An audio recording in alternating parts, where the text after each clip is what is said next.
In this video, we are going to look at important parameter which controls the default user ID SAP star from being able to log in when the user ID is deleted from the database. So we need to go to /n rg11.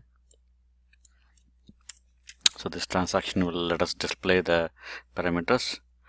We will want to look at this login, no automatic SAP user star password. Okay, so what this parameter does is when you can delete the SAP star from database, the password becomes PASS, okay, and it has full access. So you display. So there are two options here. One option is 0, which will let you log into the system with a password when the user ID is deleted, and then the value is 1. Okay, so always the value needs to be 1, so that even though the SAP star is deleted from the backend database, it still cannot be used to log in.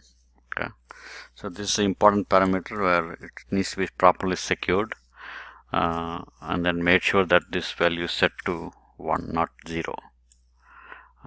Thanks for watching the video.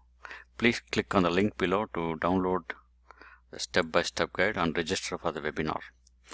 Thank you.